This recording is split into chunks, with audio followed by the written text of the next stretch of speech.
We do a bit of housekeeping stuff, so we'll have people to log in and stuff. So is everybody in, James? No, they're just logging in there now. Okay.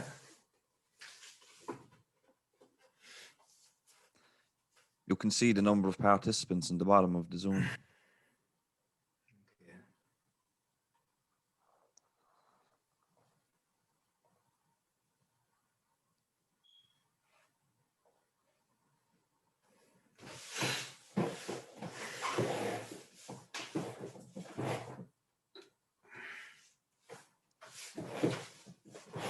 67 we're at. Come on, let's grow it. We're now live streaming to him. Okay.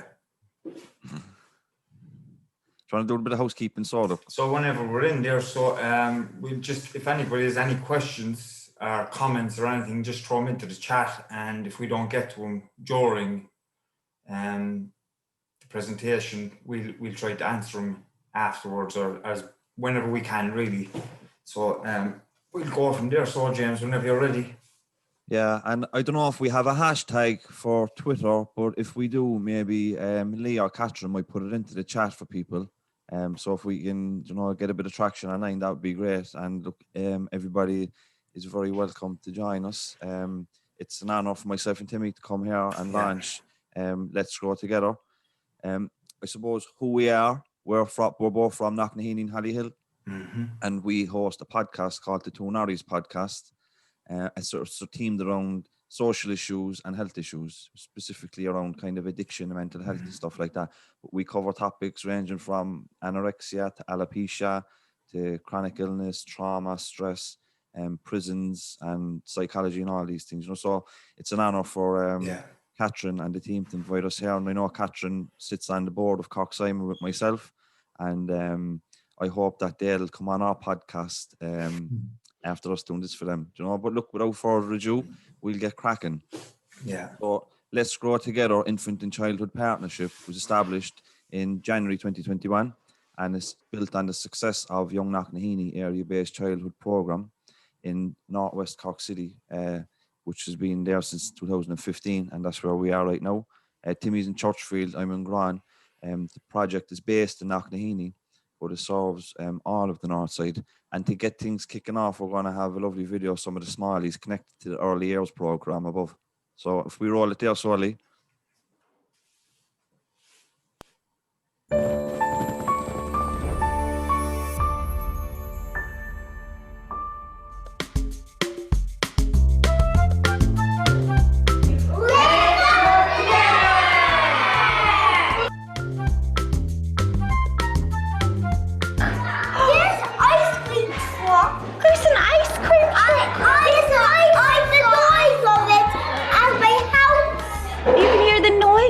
Your house? Yes. Oh.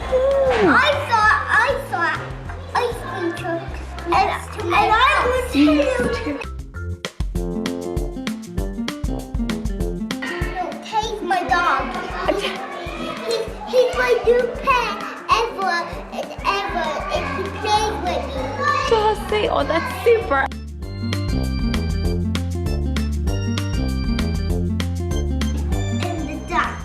And the doctors. And doesn't the doctor work in our community? Yeah.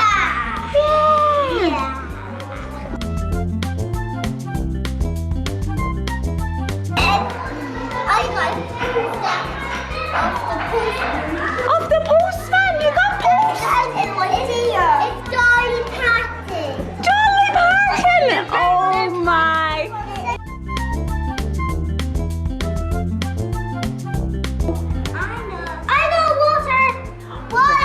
Yeah. And vegetables. Vegetables, super.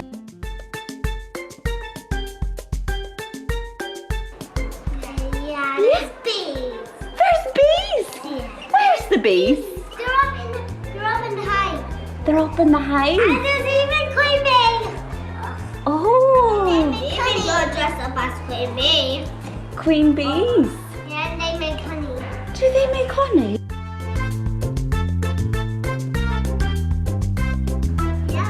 I've been to the library with my nana and granddad. You've been to the library with your nana and granddad?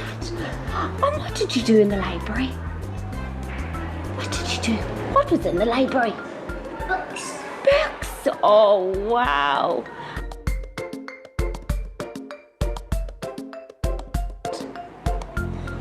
Super fun. Super value.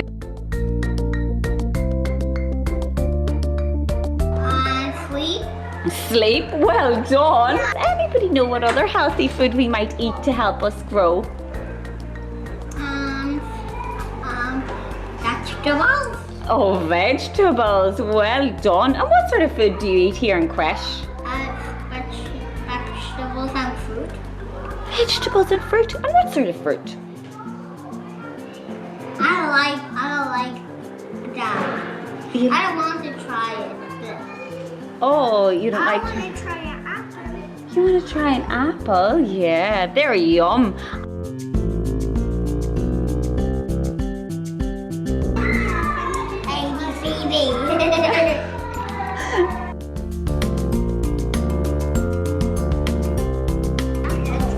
Yeah? And what's in your park? We actually play there and there's loads of playground stuff. Loads of playground stuff. Well, it wasn't rented there. There was like slides. Slides. Oh, that sounds like great fun. Yeah. And so seesaws. Seesaws as well. Seesaws and slides. That sounds like lots of fun. Let's go together.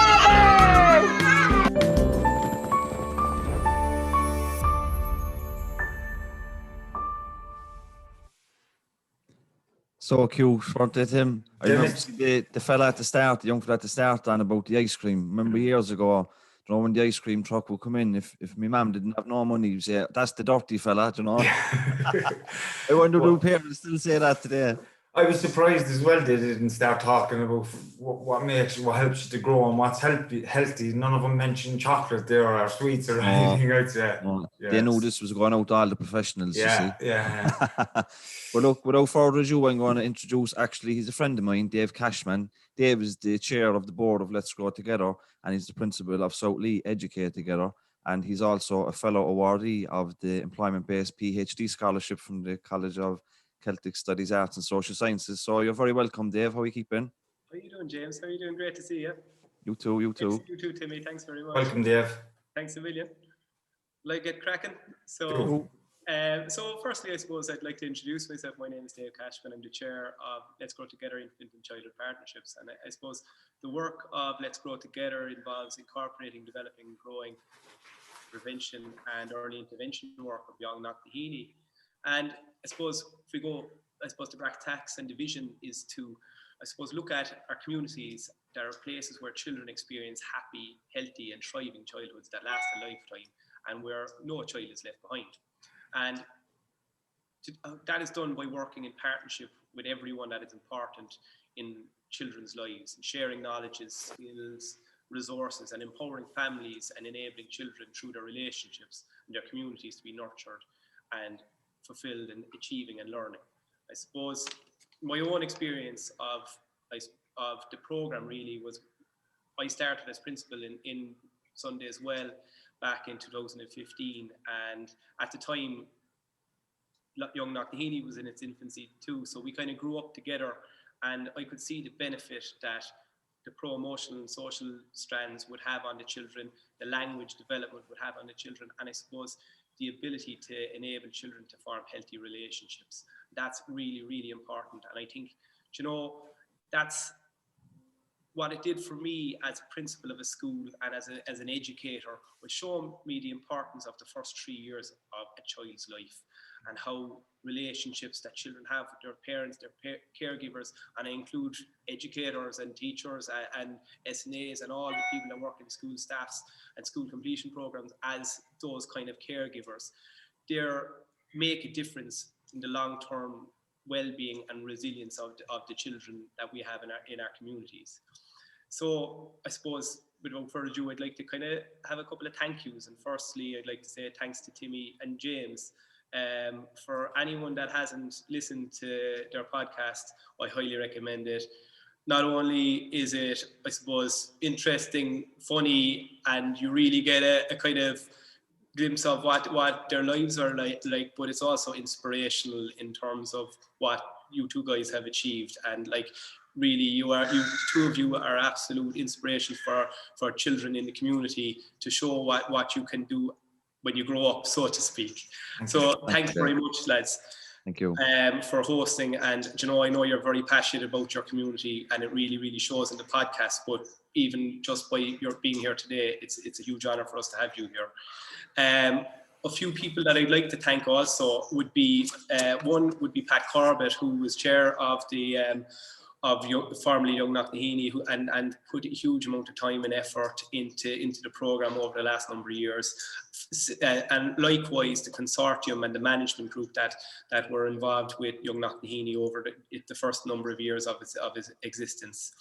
I'd like to thank a huge thanks to Catherine and the whole team in Let's Grow Together. I suppose I often say a group, organization, or a team, it's not anything without the people in it, and the values that the people in Let's Grow Together show on an everyday basis is just outstanding, and their commitment to the program and their commitment to the betterment of children's lives just is a shining example of what can be done in a community organization. I'd like to, on that note, I'd like to thank them also, congratulate them also on their recent community and voluntary awards that they received in the last number of weeks, and it's justified in the amount of work they're doing in the community. Again, like, the team wouldn't work without the people in it, but we have to say a huge thank you also to the community partners, to the parents and the families, and the most important people, the children themselves. You know, absolute, like, I suppose, coming from the south side myself, I taught in the north side and was principal up there for about 12 years, and I often say I could walk down Harborview Road there and I'd get more hellos from the community there than I would do if I walked on my own road, like, you know. So it really is a community effort, so I'd like to thank the community partners. I'd also like to thank the funders, TUSLA, and the Department of Children, Equality, Disability, Integration and Youth. So thank you for funding the program, and also just, I suppose, advice that they do give us, and fantastic advice, and I suppose a wealth of knowledge that we're able to gain from them. Also, there are other funders in terms of Cork City Council, the HSC. A huge thank you to UCC for their involvement, and the education services. And the libraries play a huge role also in the area. And we all work together to ensure that children grow up healthy, thriving, and happy in safe, well-conceived communities, you know. And, like, again, it is a huge, huge kind of community effort. And when everyone works together, amazing things can happen. I suppose, you know, the last thing I kind of want to say before my big job today really is to introduce the Taoiseach. And look, everybody knows the kind of busy schedule he must have at the moment, but I think it really reflects the power of Let's Grow Together, that I suppose it reflects the work that's being done, that he's able to give up time today, and we really are honoured that he'll give up time to come and represent us, and I suppose speak for us and open today's launch, you know. As, like, I know he has a broad range of experience and leadership in the area of health and education, and those two areas are probably very close to his heart. And we do know how busy he is. We are absolutely thrilled to have him, and it's an honour to have him here today. But I think it is representative of what a great organisation Let's Grow Together is, and I would like to, I suppose, welcome him to open the show, really. So thanks again to James and Timmy. Thanks to everyone who has come to join us today as well. And look, best of luck to everyone, that every other panelist as well. So thank you. Dave. Thanks, Dave. So the Taoiseach. Hello, I'm delighted to be with you, albeit virtually, to help formally launch Let's Grow Together, Infant and Childhood Partnerships CLG, and your 5-year strategic plan. This new organisation came into being on the 1st of January last and builds on the tremendous work of Young Knocknaheeny. You are delivering critical services to children, young people and families, especially those who have experienced adversity in our city and in our society. I know personally the impact that Young Knocknaheeny has had. You've made a profoundly positive difference in many areas, especially infant mental health, where you are a leader in service improvement. I know that in developing this plan, Let's Grow Together consulted widely with parents' forums, staff teams, families, and in particular children. I would especially like to thank those children for their valuable contributions. Let's Grow Together is funded by government through the Area-Based Childhood, or ABC programme. As you know, this is part of TUSLA's wider prevention, partnership and family support programme. The programme has the specific aim of addressing the impact of deprivation and child poverty. We know the particular harm caused to children by disadvantage. Adversity experienced in early life can impair their health, well-being, educational attainment and life even into adulthood. Growing up with disadvantage puts children at much greater risk of experiencing a range of harms. And the most important tool to improve the lives and life chances of children is prevention and early intervention. As you know, and as you have demonstrated in your work, this means anticipating possible problems, minimising risks, and targeting resources at those at high risk or showing early signs of a problem. Prevention and early intervention can improve the lives of children and young people. This in turn leads to better health and greater engagement with education. And this in turn can lead to happier and more fulfilled families and communities.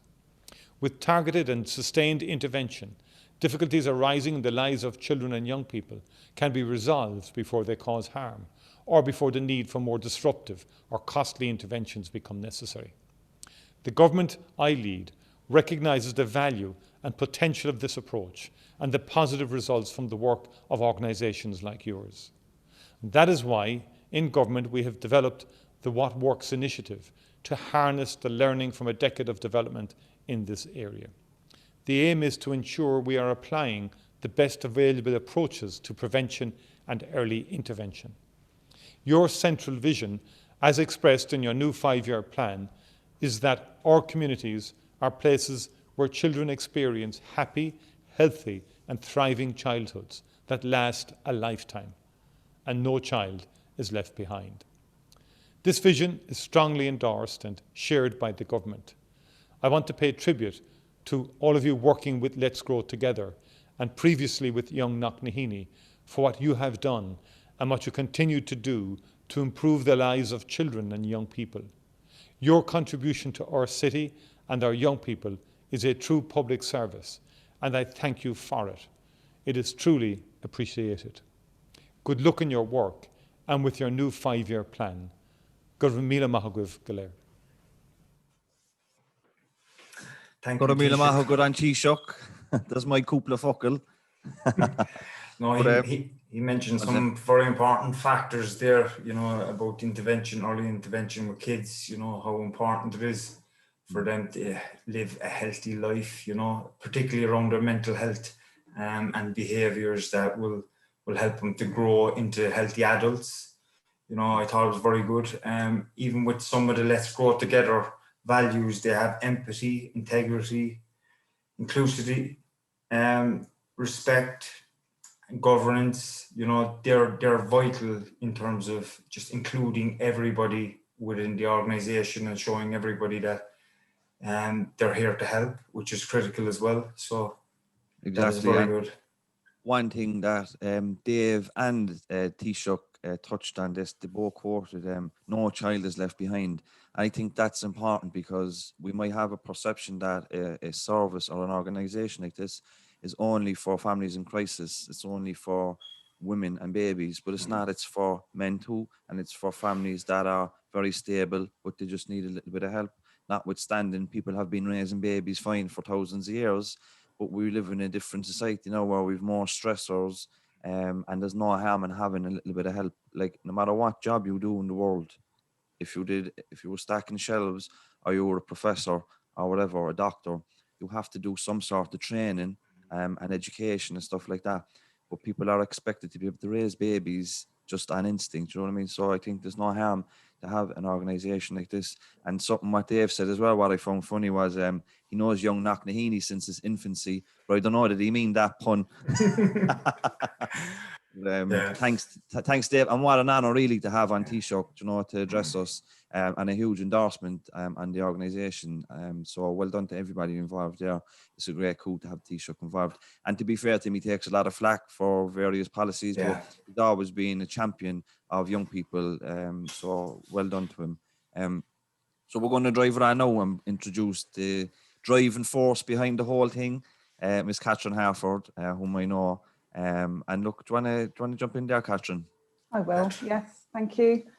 Thank you, everybody, and for giving us this huge opportunity to share everything that's so wonderful about this programme and everyone involved in it. So just for this section now, I'm just going to take you through our work a little bit, and I'm going to share some slides, if that's okay. So I'm just going to do that now, and hopefully you can see that. Can you see everything there, James and Timmy? Yeah. Okay, so here we are with Let's Grow Together, the new organisation. And I suppose what's already been said already today, this is about working with everybody across the community who come into the life of children. So we support everybody around the child as such, especially the most important people, the caregivers, parents, the wider family, but also, I suppose, other people like early years providers, nurses, practitioners, teachers. So it's that kind of whole community wrapped around children as they grow from the very start of life. Some of the themes and I suppose processes, with a little bit of jargon here, but I'll just try and take you through it a little bit. This is area-based, evidence-based prevention, promotion, and early intervention approaches to working with children, families and services. There's a whole area of our work which is about direct services, so what we can offer directly to families and their infants primarily. And then when they start going to preschool, so we work with the children and parents in their homes and in the community. They're the most important people. And then after that, the next important place after the child's home is in the early years services. So we then support those early years services and then on into schools. And it's so, again, it's about everybody along that continuum supporting children who support and come into the lives of children. So that's where we talk about the capacity building element of the programme. And this is about sharing skills and knowledge and resources, and so allowing everybody to have that information and skills development. And we support people through education, training and mentoring. We have everything that underpins our work from every aspect of the programme we do. It's all about, I suppose, infant mental health. I suppose that's the essence of what we're about, the capacity for children, babies to start to interact with their world, to communicate, to regulate their emotions. And that sets us up, I suppose, in our lifelong journey to cope with the normal stresses and strains in life. And they have that opportunity to build that resilience from the start of life. Our approach is absolutely relational. I suppose it's built on respect and I suppose understanding that everybody is doing their very best with the existing knowledge and skills and resources they have. And all we're trying to do is add to that and notice where things are going really well and to build on that.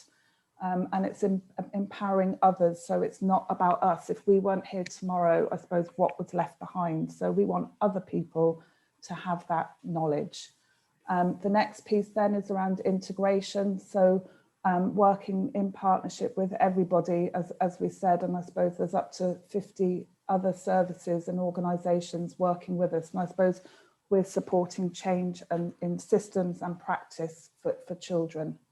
The next area then is this evidence base. So everything we're doing is informed by, I suppose, the science and practice of everything we know about children's development and what they need to support the relationships within their lives and the environments that are important to them. So, you know, we're interested in the school rooms, in the preschool rooms, and in the parks and the communities and homes as well. A big part of our work as well is about monitoring and evaluation and building our evidence base ourselves for what we're doing here. So we're bringing all this knowledge and skills and resources, and we want to know what works here too. So we have 4 interconnected, I suppose, strategies within the programme. The first one being infant mental health and wellbeing. Speech, language and literacy is the second. The third is early years childhood care and education. And the fourth is pro-social behaviour and self-regulation, which is a total mouthful, but really it's about our schools programmes here. And these are the ages and stages, I suppose, that we're focused on. So within the infant mental health and wellbeing programme, we have one-to-one, so working directly with families, and we have group offerings within the community. And I suppose it starts in pre-birth, and we have a infant mental health home visiting programme that's available up to children of 3 years of age, supporting children, babies' relationships with their primary caregivers within their own home, and to support that relationship develop and grow. And what really complements that now, and we'll hear more about this later, is the newborn observational tool.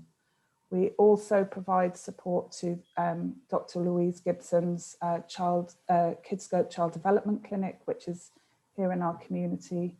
And we are also offering prenatal groups for parents, mums and dads and partners, to include all of those people within those that kind of preparation for parenthood. We also have baby massage, PEEPS 1 to 2 and 3 to 4, Let's Talk with Your Baby by Elkland, and the Circle of Security programme as well. So a lovely suite of evidence-based programmes that parents and caregivers and the wider community can engage with. The next area then is the capacity building. So this is for practitioners across a whole range of services that are available, and we want to share this knowledge, I suppose, with everybody. So we have infant mental health introductions and masterclasses. We're currently delivering infant mental health training and a mentoring programme in early years services. We offer, and we have offered and will again, the newborn observational tool training. And as we said before, the antenatal group training. We are offering, I suppose, infant mental health workshops within the community this summer. And I don't like to name many people because you always miss people out, but we've had a lovely collaboration with the Geestert around the workshopping the Resilience movie, which you're probably familiar with. Next area is speech, language, literacy and communication. And I suppose what's wonderful about this is we have our speech and language therapists working with our infant parent support workers, public health nurses and infant mental health coordinators in the home visiting and in the group processes. So this is an amazing opportunity for speech and language therapists, I suppose, to work in the preventative space, not necessarily, so moving from the kind of primary care space into prevention. So they have an opportunity to support and promote language development from the very earliest opportunities in a child's life. And then later on, they meet babies in the public health nurse clinic at Babbling Babies, promoting books, singing, interaction, relationships with babies, and that kind of play and interaction that really supports children's communication. And then our oral language officers have a kind of a whole suite of capacity building programs like Hanan ABC and Beyond, Hanan Learning Language and Loving It, and the Hanan I Am Ready program for parents, and communication workshops in the community and in schools and preschools. They also provide a huge amount of consultations and I suppose navigating and supporting practitioners and parents around existing mainstream services.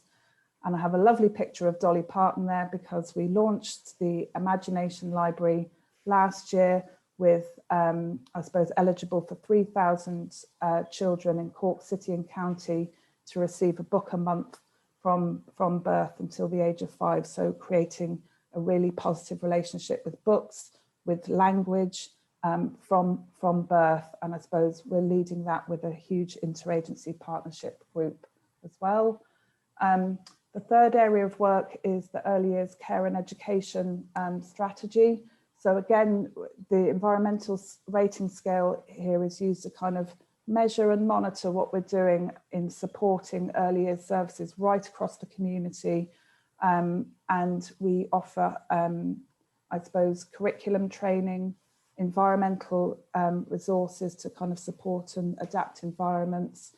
They take on a lot of our, I suppose, capacity building services as well. So Hannon programs and the infant mental health training and mentoring.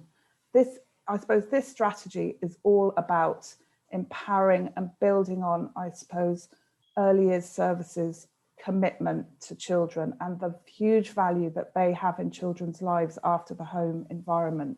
And it's building, I suppose, their capacity even further around interaction with children, because we know they make a huge difference to children's lives and we really value them and want to support them in their work. So we work very closely with them. Again, the same with schools. I suppose Dave mentioned the schools very well there, and we work very closely with Ingrid O'Riordan and the school completion team in our area, and just to pay tribute to them as well. And we have the suite of Incredible Years programs available to schools. That's the parent program, the teacher classroom management program, and the classroom diner. And I suppose embedding that even further, local principals and teachers have done the training themselves to be trainers, to be leaders within their own communities. So that's building the resources and keeping them here. Again, all the Hannon programs are available as well to support language and communication. And we're hoping to bring in the Dougal Den from our colleagues in CDI Tala into our community very soon as well. So that's the 4 strategies essentially.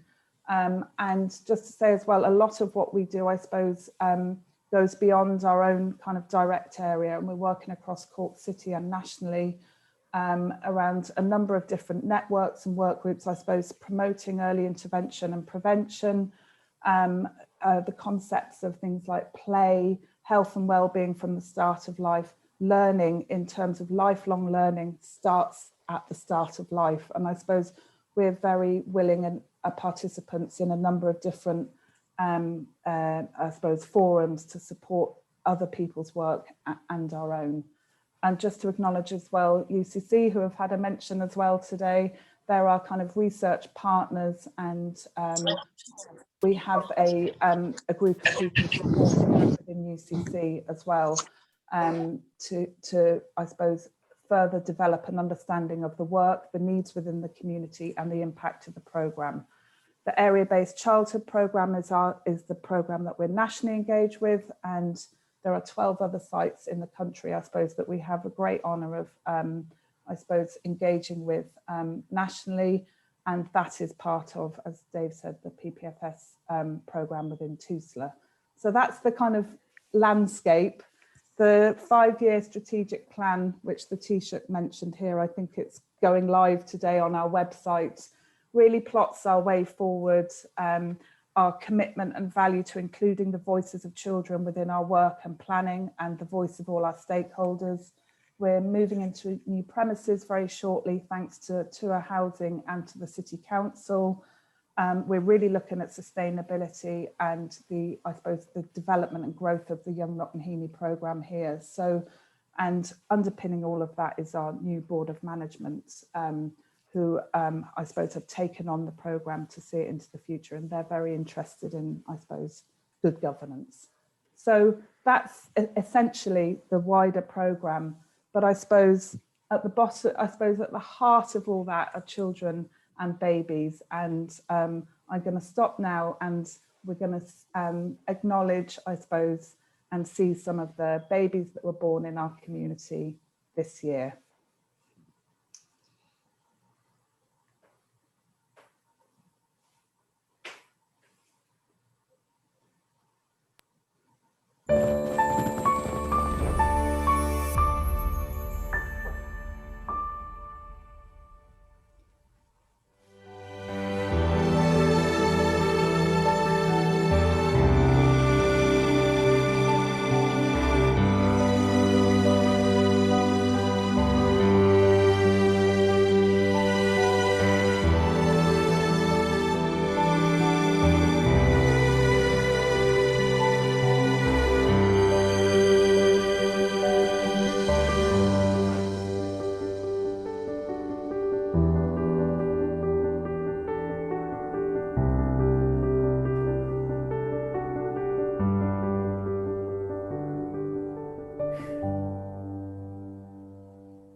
That was It was nice, beautiful. wasn't it? That Yeah. was lovely. That was lovely. It really showed as well the scope of it. You know, there's people from all over the north side involved in that. You know, so it's not just Knocknaheeny. You don't think there was even anybody there from Knocknaheeny. It was all over the north side as Yeah, well. yeah. That's what's great about it. I suppose we can reach that little bit further as well. Yeah. Exactly. So we're now going to introduce, I suppose this is a little segment about babies, and we're, goodness, so honoured and privileged to be joined by our colleagues associated with the Brazelton Institute as part of Boston Children's Hospital, who have got up very early this morning to join us.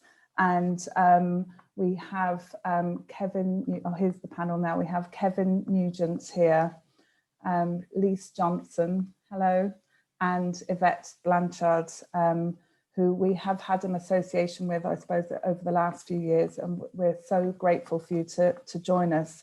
I suppose I might just start, just if you'd like to introduce yourselves, maybe tell us a little bit about yourselves, and what you do and where you are. I think that would be nice to know for the audience this morning.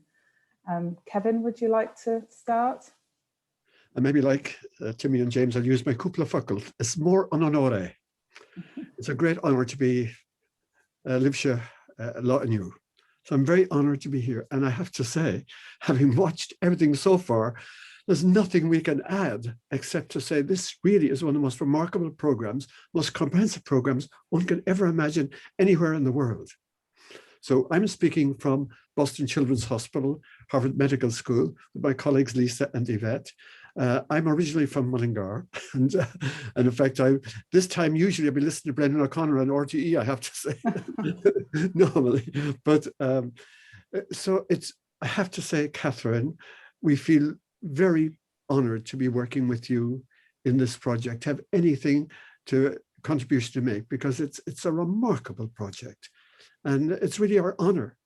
And if I were to say anything this morning already, from the Taoiseach on to James and Timmy and to David Cashman, I've learned so much already. There's so little we can add except to confirm that this is quite a remarkable program in Knocknaheeny.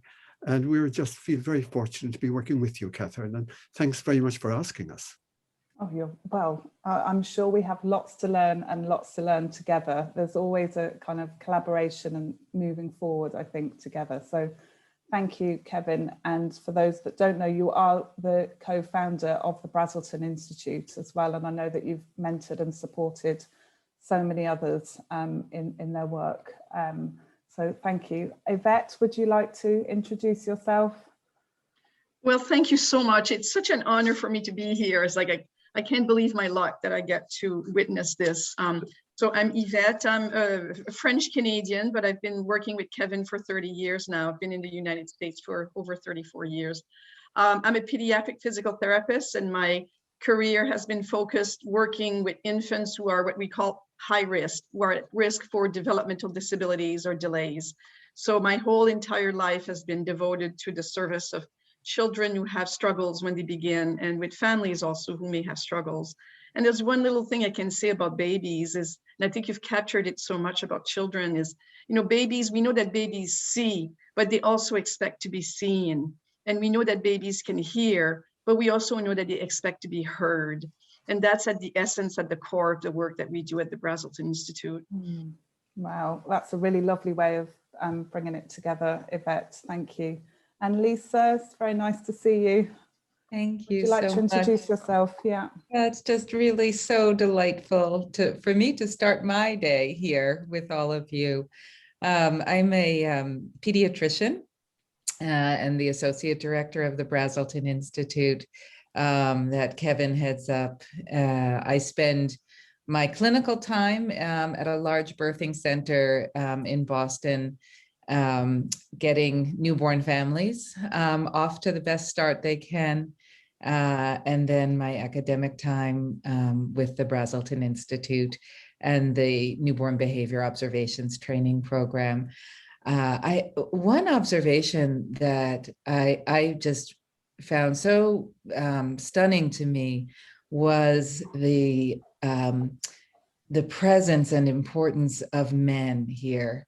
And I just want to lift up Timmy and James, because so often the work around caring for infants is thought to be just women's work.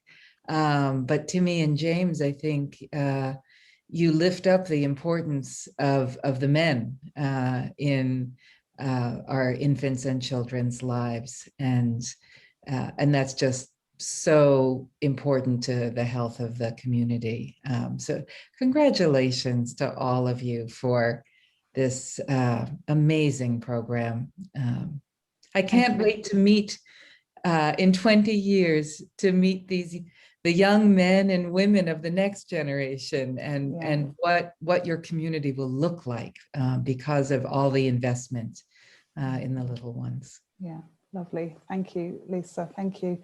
So just for our, I suppose, audience here today, we have parents, caregivers, community reps, we have the public representatives, so many people who are really important to children's lives.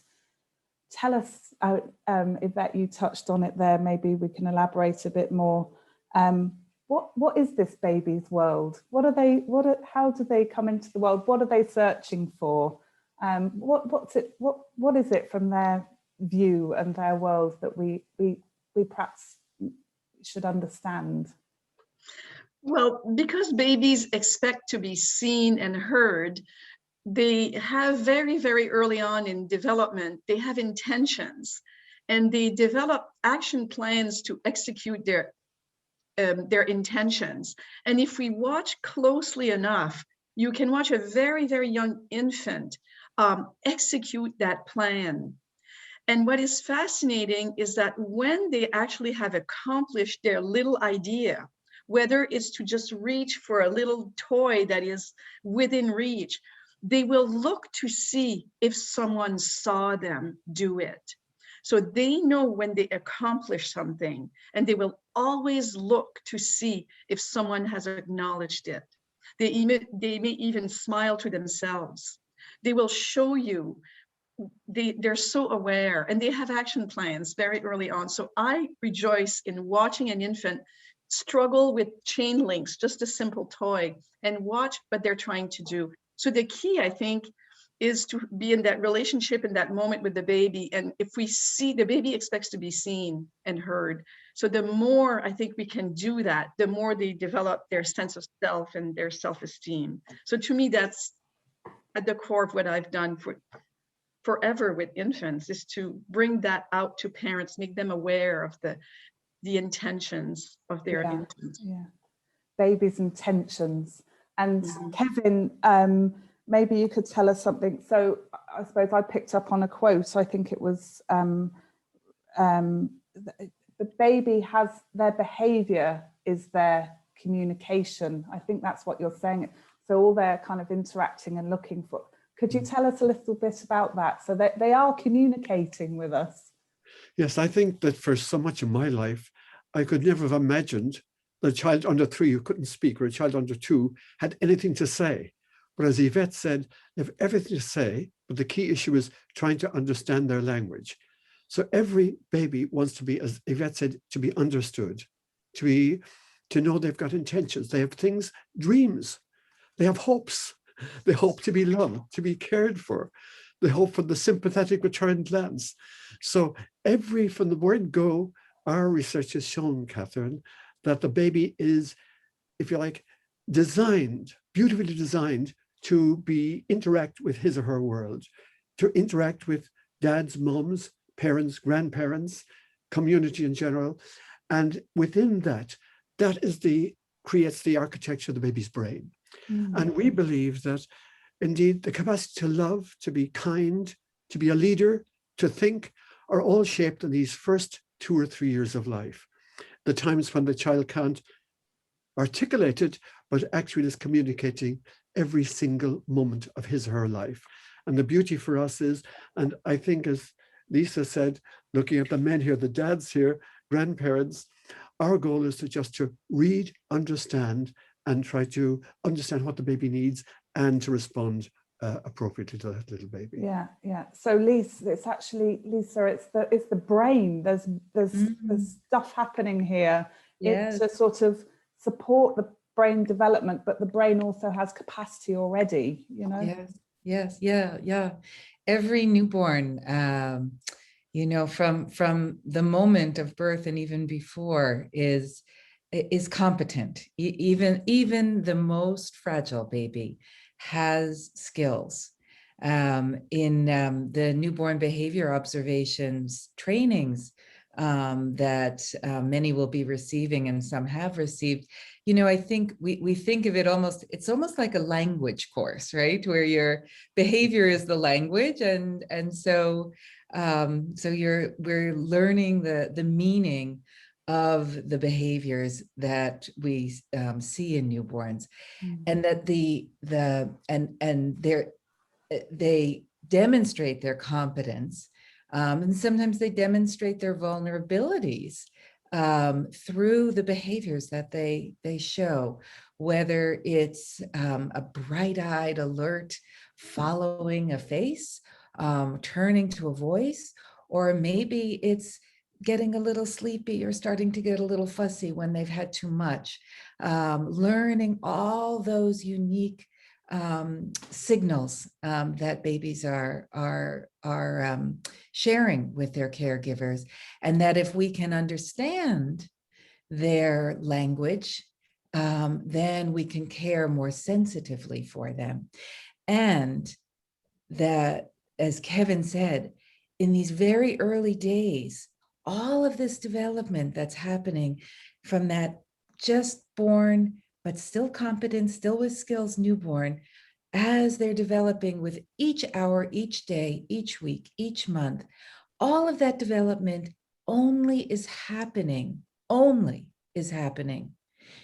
in relationships with others, especially their primary caregivers, their mothers, their fathers, their grandparents, their sibs, their community around them. So as Kevin said, they're competent to begin with. They show us behaviors to give us cues as to how to best and most sensitively care for them. And then in that relationship with all those around them, that's how their brain is developing. And that's, and so that if we can influence that, then we support their brain. Yeah. Wow, that's lovely. It's the relationships. They're at the heart of what we're talking about. You take that away and there's no, and we know there are some historic and even current day examples. You take away those relationships and the child won't thrive.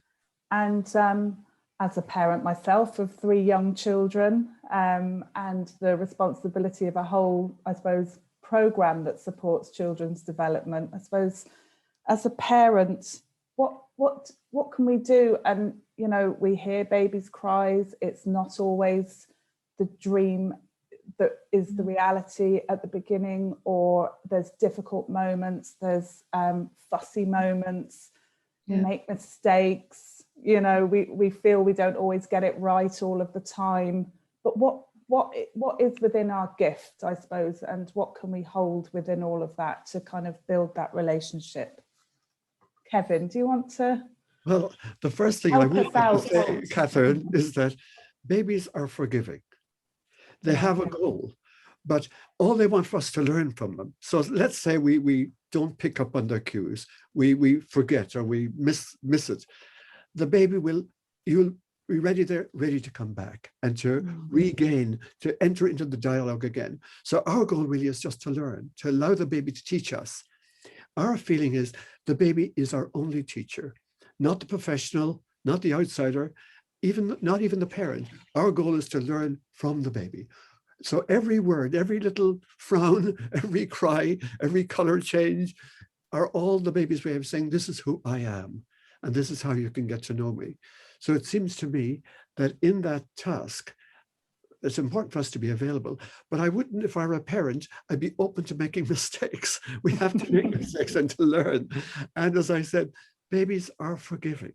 And that's the beauty. All they want us to do is to learn about, to know them better. Oh, next time, I'm not going to bring you into the store because all that noise upsets you no end. So I'll take my time, prepare you for it. So getting to know your baby is actually a lifelong thing. As a grandfather, I can tell you, as a granddad, I'm still getting to know my children. So it's a lifelong thing. And as Winnicott said, good enough parenting. We do our very best, but we can never get a perfect job.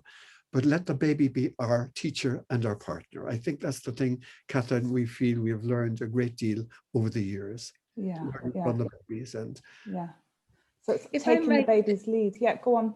If I just might add too, because I know there are probably some mums and dads that are there, and you know, when I send home from the hospital a new mother and father with their brand new baby, they all think it's a dreadful mistake that we're allowing them to take this vulnerable creature home, and don't we know? But you know, you mothers and fathers, you just don't know that you know your babies, and I think when you trust that, and you focus on your baby, you can be, you know, you can feel that confidence grow.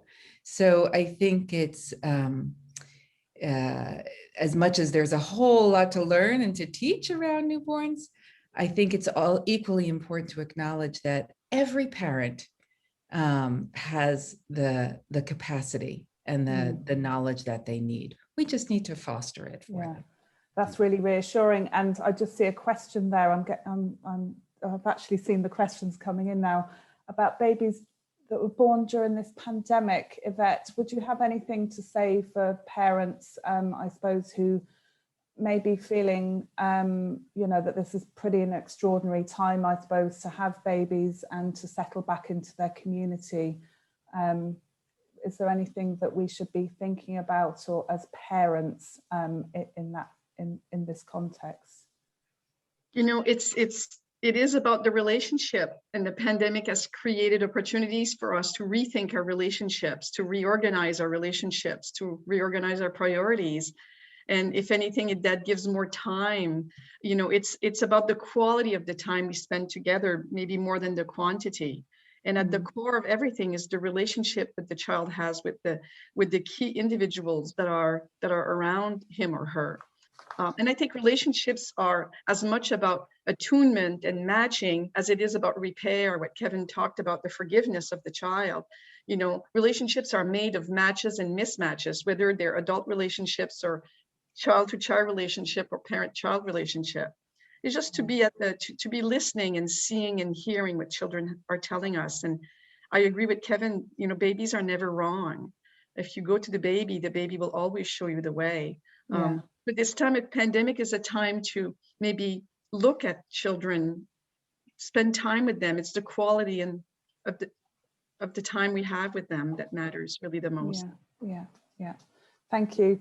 I'm going to move on a little bit because I suppose as people, I suppose, working across communities and in different services, I suppose we have a role in the lives of children and supporting parents. And what do we need to do, and how do we need to approach that? And Kevin, I suppose you've been mentoring and training and inspiring others and bringing the science to other practitioners for so long. What skills and knowledge are helpful, do you think, at this point in your experience? Well, Catherine, I think humility would be one of the first ones. Really.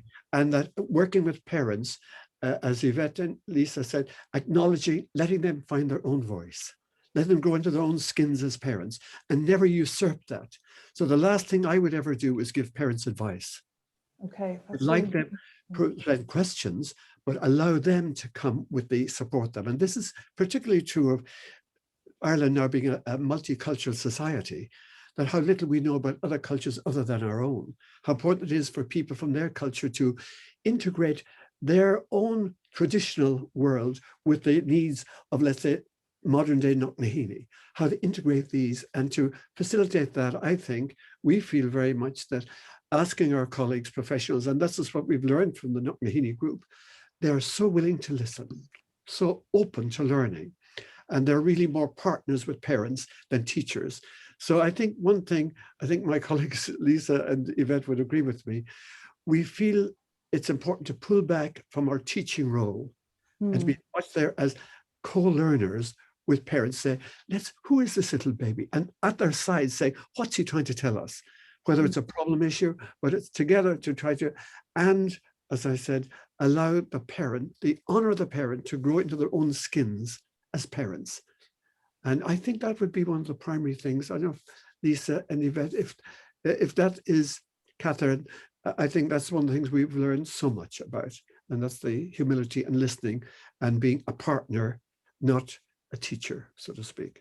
Maybe I just might briefly add that life can be complicated and difficult, but the birth of a baby is a moment in which possibility opens up.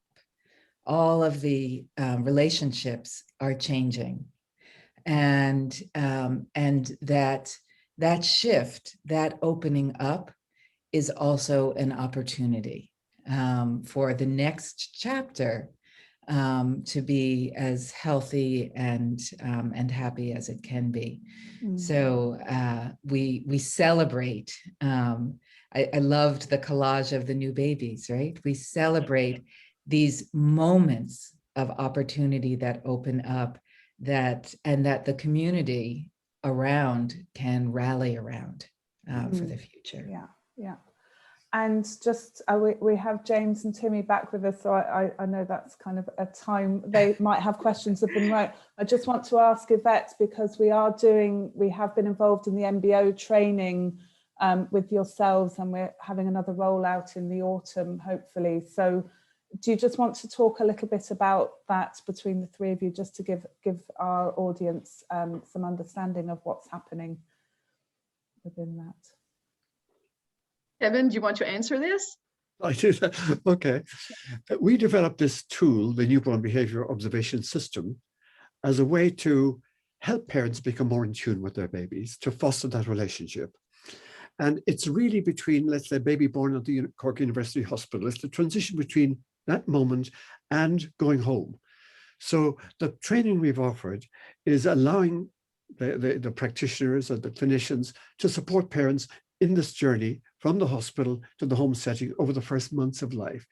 Because as Lisa says, we think these first months of life are quite critical in terms of family functioning. It's when, and in fact, the boundaries are more open. Even in traditional Irish society, midwives, grandparents, everybody could enter in at that time into the family. Ní náirt go cur le céile is the old Irish phrase. And this is a time when we think practitioners can have a huge impact on the family life and can, if you like, write themselves into the family story. In many ways, that we're there at that very vulnerable parent moment in their lives, but they're in a sympathetic, supportive, non-didactic, non-judgmental manner. Yeah. And we think the training we offer, we think will allow the practitioners who work with the families in Knocknaheeny to be supportive, and as they work as partners, and respectful and culturally humble. They're all the things we'd like, and they're the emphasis we put in our training. And I think if Lisa and Yvette would like to answer to I think you said it. Yeah. I have to say, both the training we had in Clonmel first and the one now in Knocknaheeny, it's been an absolute delight. The richness that we hear from the practitioners, all I say is the children of Knocknaheeny are very fortunate indeed to have such, we feel, an incredible cadre of committed, dedicated, sympathetic, and kind, generous-spirited practitioners. And that's what you have, Catherine. It's an incredible program. And I suppose what you're talking about there is the relationship between people working in this area and their relationship with parents, Yes. caregivers, and that's also really important, isn't it? I Yes. think James and Timmy might have some questions or comments to wrap up, if that's okay. Firstly, I just want to thank three of you for all your advice and knowledge and the whole lot. From the comments in the chat room there's a lot of people after getting some fantastic information, you know. There was one lady in particular there, she had a question. She had a child that was 3 months old when the pandemic hit, you know, and the child is now 15 months old, and she just wants to know, is there anything that can be done for babies that were born in the pandemic in terms of their first experience of looking at the human race, basically, was with masks over their faces and no interaction and just areas like this? Is there something that can be done to make the connection a little bit better than what it actually is? You know, you understand what we're saying, don't you? Is there something that, have you any advice? Well, it's a new world for everybody, right? Even and no one really knows. It's all new to everyone, but I think there's more to the human interaction than what is in that part of the face. There is the intonation of the voice, there's touch, there is the animation of the eyes. You know, at home, no one is wearing masks. Again, it's that relationship. And if anything, the pandemic may have created opportunities for more of that family time, quiet time together. I think babies are very resilient and children are resilient. And in the context of love and relationship, development unfolds. Yeah, we fostered a baby for a few months. It was just a short placement around the Christmas, you know, and we went out to the baby, and he was in neonatal. So for the first 6 weeks of his life, he didn't see any face, because in the hospital, obviously very strict with the mask. But the nurse was saying that it's not that important, because they get the energy and they still get the affection without seeing the face. Is that true? Yes, they are multi-sensory, right? They feel the nurse cuddling. They hear the human conversation. They smell the people around them. So there is so much more to their experience. I will add, from a pediatric point of view, I suspect that the infants that have been born in the pandemics have had many few ear infections, many few colds and flus and tummy upsets, because it has been the pediatrician's best friend, in fact. Yeah. So there are some protective factors as well. You know, there's a lot of there's a good connection between Ireland and Boston, obviously, through the immigration and all that. So but a baby is a baby, no matter where they are in the world. And people have been raising babies for a very long time. What has changed is our understanding and the science around it. Yeah, yes, I think so. I think that's a very good way to put it. I think that innate knowledge has been there in many, many different ways. And it hasn't been academic knowledge. And maybe that's what we've brought forth in the 20th and 21st centuries. But I think we're just marrying it up with the innate knowledge that has always existed. Exactly, because naturally people can be quite defensive about their parenthood, you know, and it's like, I can do it myself, and you can, but there's no harm in taking on board some of the new science and new knowledge that we get, you know, through research like what you're doing. So well done on that. Yeah. So I have one last question for Catherine, came in on the panel from the audience there. It's just about your program, Catherine, Young Knocknaheeny, Now Let's Grow Together. Will that be expanding nationally, do you think, or is it just Cork for now? Well, I suppose our direct area, so our services are within the northwest area of the city, and then some of our kind of wider capacity building programs have a wider reach, and we're obviously connected to the other ABC areas across the country. there is a national, I think, drive, and I suppose this is something I wanted to ask Kevin as well, really to embed and mainstream prevention and early intervention. I suppose we've had models of good practice over the last sort of 20 years in Ireland, and I suppose we're in the middle phase of that really. So there is still a lot of work to do in order to make it kind of the fabric and the norm of what I suppose all communities have. And that is part of, I suppose, mainstream service delivery. We are getting there, but there's still a long way to go. I suppose I would like to wrap up by asking maybe Kevin or the panelists, do you know, what as a society, you know, what do we really need to do for babies? I think that is something I suppose I would really like to hear as well. So a question bounced back. Well, I'll just begin. I'll then hand on to both Yvette and Lisa. To have the Taoiseach speaking in the way he did this morning was absolutely inspiring. So in other words, it seems to me that the government concern with, there's an acknowledgement that the foundations of sound mental health are based on the early experiences of the child. Mm. And that is driving the initiative, your initiative, Catherine. And for myself, if that were expanded across the whole country, it would be make a huge impact on the country, since for me, it's just an absolutely incredibly rich suite of programs at every level, and it's multidimensional. And but as I said, that yes, one would hope that the words spoken by the Taoiseach this morning or today would be carried out in sort of across the country. There's no question. And I felt you're very fortunate to have the Taoiseach speaking the way he did, with a real, and I know in his own life and politically, with that commitment to the early years and the acknowledgement that all our capacities as adults are shaped by these early experiences. Anything we can do to support families and programs such as your program, Let's Grow Together, are critical for the future of the country. Thank you. I definitely agree with Kevin there with everything. It's very important that comments like the Taoiseach's this morning are carried out, you know, and there's an emphasis in really looking after the kids, you know, at their really critical years, you know, from 0 to 6 or 7, you know, where they learn all their core beliefs and all the beliefs about themselves and people. So I think that's very, very important.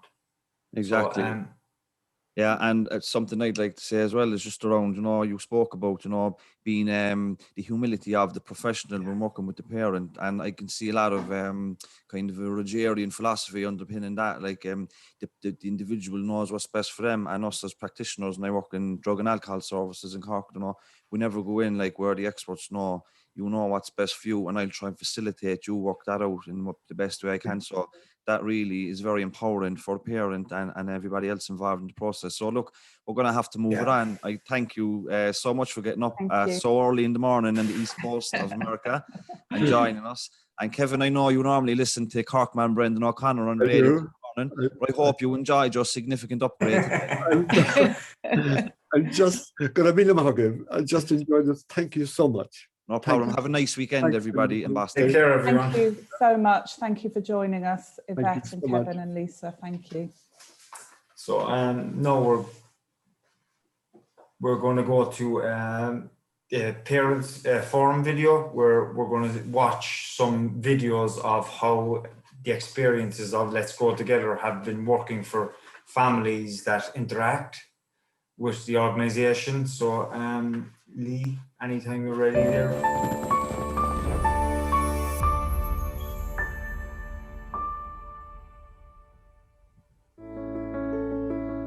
Hi, my name is Lynn, and I'm one of the Parents Forum facilitators with the Let's Grow Together programme. The Parents Forum was developed in 2019 and is made up of a number of parents and caregivers that live locally within our community. We believe that parents and caregivers are the experts within our community who have the most knowledge about what is best for their children and families. The group meets quarterly to discuss topics such as the Let's Grow Together programme and our services, the needs identified in the community, and ongoing activities in our community. This information is then fed back to our consortium group made up of local practitioners and service partners. The Let's Grow Together programme is a platform to effect change in our community, and the group have played a vital role in the development of the Let's Grow Together strategic plan and our aims and goals for the next 5 years. I decided to join the Parents Forum of Young Knocknaheeny to give back, as they had done so much for myself and my family, and I wanted to help them in their work. As part of the consultation process, I gave the feedback of the importance of Let's Grow Together being more visible in the community and having a premises locally that families could attend and find out more about the service. I attended the consortium meeting last year, and I was able to take the advice and the suggestions of the Parents Forum to different agencies into the community and managers of different services. My name is Gerda. I live locally in the community and I have 4 children. The Parents Forum were involved changing name from Young Knocknaheeny to Let's Grow Together. We discuss how some family thought the previous name given the impression that the service was a youth service or was only for those who live in Knocknaheeny. We felt Let's Grow Together describes the program better. Thank you. Hi, my name is Celine and I'm originally from Mexico and I live here in Cork. I am a mother of 2 and we have another one on the way. And the Parents Forum has been a great chance to network with other parents and to be given the opportunity to talk about what is needed here in the community. I have given advice in the importance of inclusion and making sure the service is more inclusive to other family members and caregivers. For example, dads and grandparents. I have given tips on how we might encourage dads to join more baby and parents groups and how we might encourage more dads to join the Parents Forums too. Hi, I'm Suzanne Rigby and I'm one of the Parent Forum facilitators. In late 2020, together with feedback from children, families, the Let's Grow Together team and the consortium group, the Parent Forum provided feedback to guide the development of the strategic plan. This feedback was so valuable. It influenced the vision, mission and values of our service, strengthened the development of Let's Grow Together and defined the direction of the programme. It is so great to have a platform to be able to voice our opinions and for them to be taken on board too. And to be able to say that we have had a say in how the programme is delivered in our community.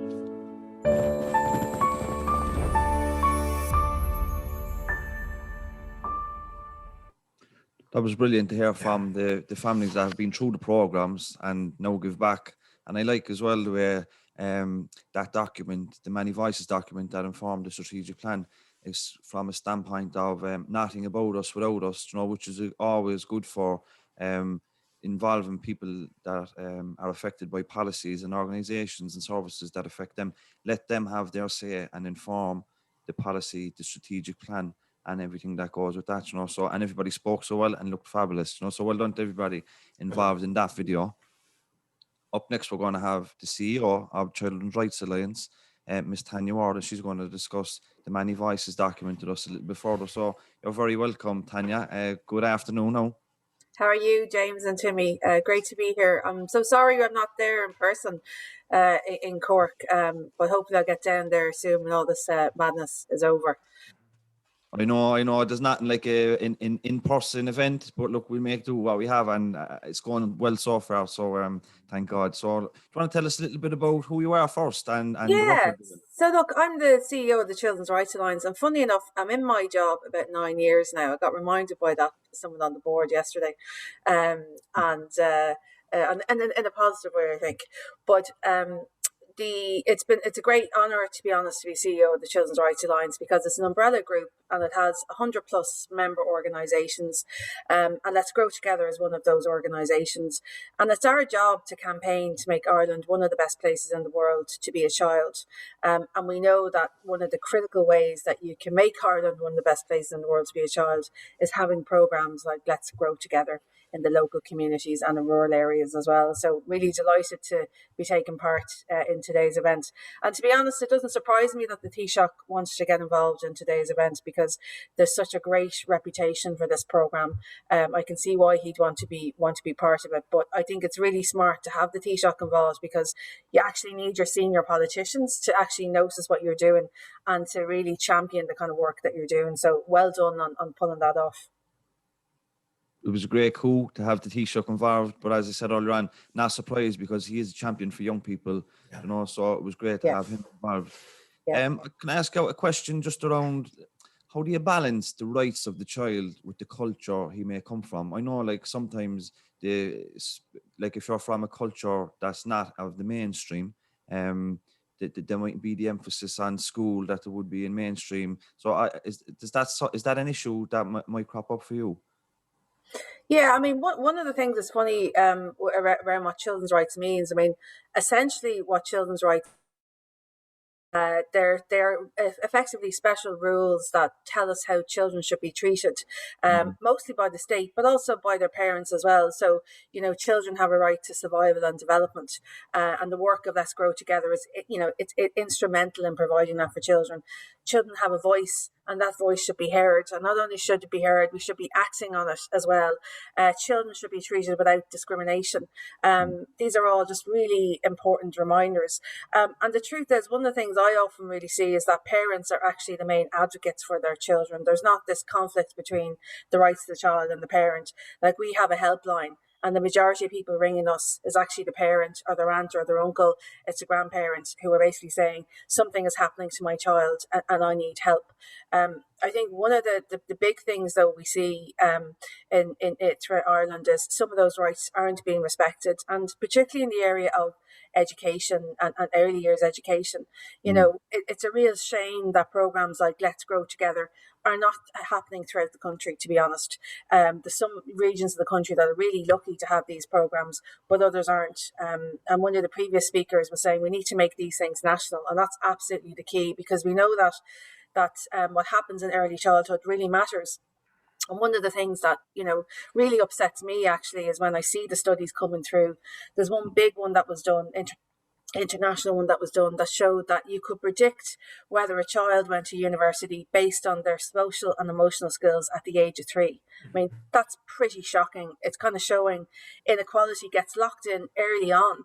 And if we're not investing in programs nationally and locally at that age, then you are basically locking in children into intergenerational inequality. And it's not inevitable. Poverty isn't inevitable. And we should never accept it. I think there's much more awareness around the importance of ensuring that kids get all these healthy engagements as young children, because there are studies now showing that kids that don't get these healthy relationships as babies and young infants, that a lot of them do turn into different addictions and, you know, I go down the road as myself and James did, you know, so I think it's critical that we start acting a little bit more, Tanya, in towards this, what you're doing, what the Catherine and the lads are doing. So I just want to thank you and say fair play. Your work is fantastic. Thanks. And you know, there's one thing I did want to say. Earlier in the week, the ESRI published a report that was commissioned by the Department of Children, and it was looking at poverty and what causes poverty. And one of the things that just jumped out of the report was like, they talked about self-concept, and it was like 30 for children that are exposed to a lot of economic vulnerability. It was something like 31% of 9-year-olds had a poor self-concept. So that means they had poor view of themselves, what was achievable in their lives, what could happen in their education. And it's through those kind of programs, you know, the great professionals out there that change children's lives. Like, you always remember the sting of the teacher or the youth worker who told you who told you nothing was possible, and then the one who told you everything was possible. And that's why I think these programs are just critical in opening up the horizons for children. I know I'm here to launch this report, and just to say something that really struck me and I thought was brilliant about it. We talked about, you know, the voice of children being integral around children's rights, and what's key about this report is that's what they did. I mean, they talked to children at the local community, they talked to parents, parents, the families, the stakeholders. And what you see from the children that participated in it was they had a really good sense of what actually mattered to babies. They knew what mattered. They knew what was important from a health and safety point of view. There was a great photo of a baby in a fire saying, the fire is not good, but the play mat is good. That traffic, fast cars are dangerous for babies. That families need houses, families need parks, etc. I mean, it's all the stuff you would see. You would see like public policy people talking about, but the children in the community actually know what their communities need, and we need to, I suppose, listen to what children and families are saying in their communities, and we need to act on it. We need to make it happen. So that'll be my message. But just to congratulate everyone and Let's Grow Together. You've done a fantastic job in bringing this work together, and you've done a fantastic job today. And I hope you get the resources and the funding to really grow the initiative and grow the reach of the programme in the Cork area. And that's a beautiful document as well, with some lovely illustrations by the children, I have a question here from the audience, Tanya. Does Tanya think social media and freedom of access to the internet has a negative impact on the lives of children today?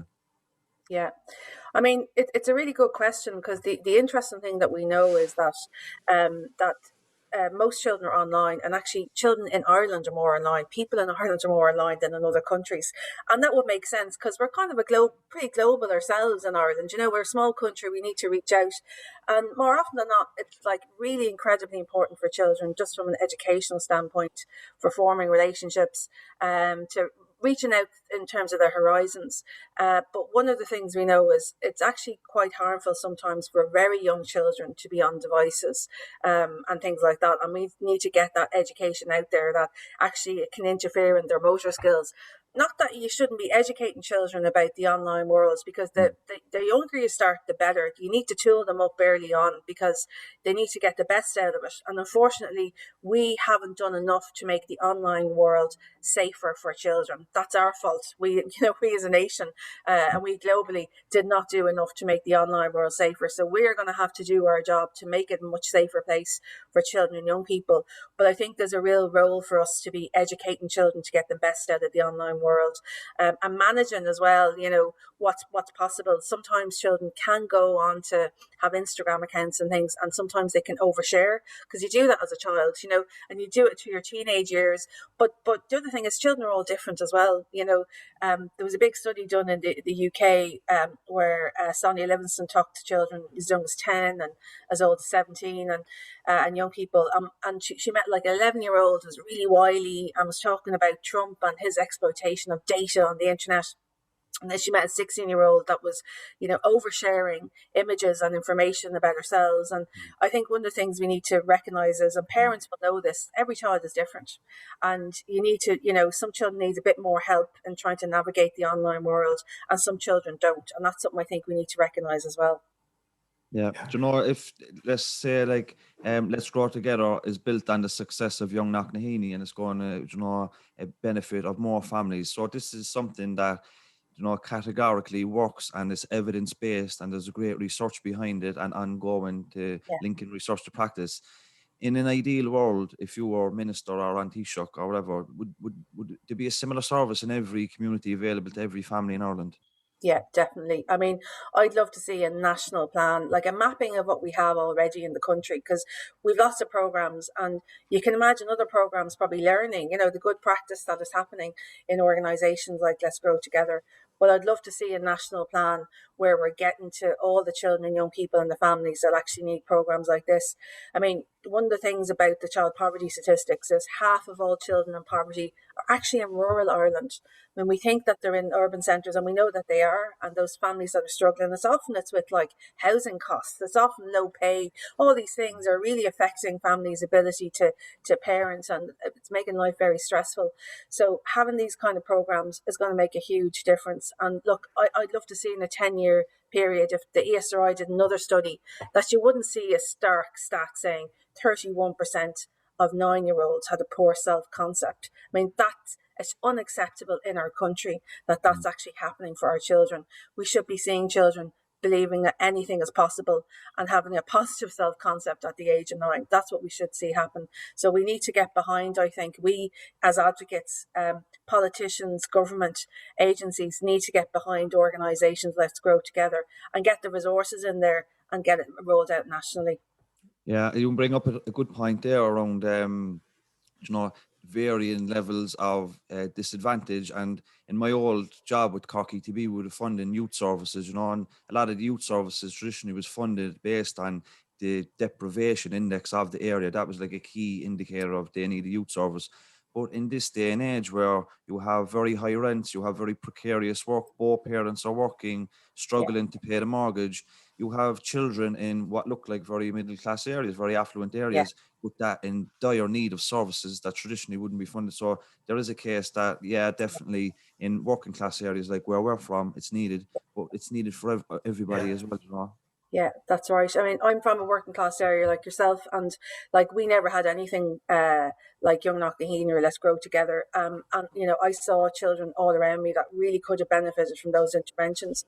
But you're right, what's actually happened now is, and it's particularly because of low pay, insecure work, and because of rent and housing, we actually need these services a lot more because families are really struggling. One of the things that I always say to people as well is, like, these families aren't captured in the child poverty statistics. We actually don't know how many families are experiencing this, but you get some sense from the homeless statistics because you're seeing families for the first time in their lives presenting themselves to homeless services. They have jobs, some of them have actually jobs, and they just can't pay these crazy rents, 1,700 euros a month that's being demanded of them, like no one can pay.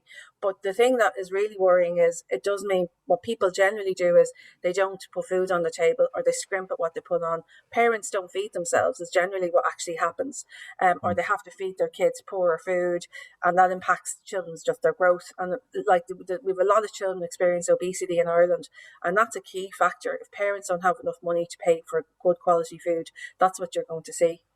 Yeah. No, well said. I could talk with you for hours, Tanya, and maybe I will on our podcast one of the days. But look, thanks for taking the time. No problem. Thank you, Tanya. Thanks so much. Thank you. Thanks, Timmy and James, and well done to everyone in the programme. You're doing an amazing job. Look forward to working with you in the future. Thanks, God Tanya. bless. Bye-bye. So really near the end. So, James, are we?